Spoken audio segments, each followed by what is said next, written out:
दोस्तों, आर्मेनिया और अज़रबैजान में जारी जंग में जिस बात का डर था, आखिर वही हुआ।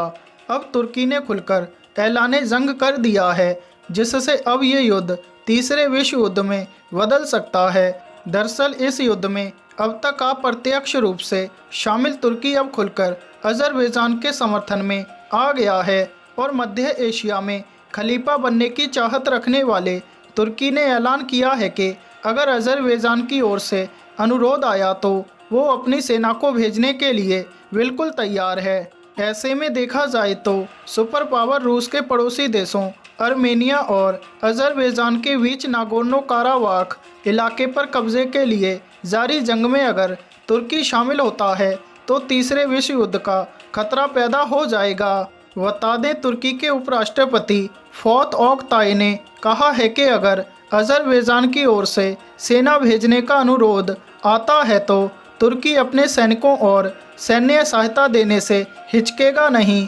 हालांकि उन्होंने ये भी कहा कि अभी तक इस तरह का कोई अनुरोध अज़रबैजान की ओर से नहीं आया है, लेकिन तुर्की ने अज़रबैजान को अपना पूरा समर्थन देते हुए आरोप लगाया कि आर्मेनिया बाकू की जमीन पर कब्जा कर रहा है। साथ ही तुर्की के उपराष्ट्रपति ने बुधवार को CNN के साथ बातचीत में फ्रांस, रूस और अमेरिका के नेतृत्व वाले गुट की आलोचना की और कहा कि ये समूह नहीं चाहता है कि नागोर्नो काराबाख का विवाद खत्म हो। उन्होंने ये भी आरोप लगाया कि ये समूह आर्मेनिया की राजनीतिक और सैन्य रूप से मदद कर रहा है। हालांकि सच ये है कि फ्रांस, रूस और अमेरिका के नेतृत्व वाला ये ग्रुप आर्मेनिया अज़रबैजान के बीच विवाद को सुलझाने के लिए मदद कर रहा है, जबकि ये पूरी दुनिया जानती है कि तुर्की और पाकिस्तान इस जंग में अंदर ही अंदर न केवल सैन्य सहायता पहुंचा रहे हैं,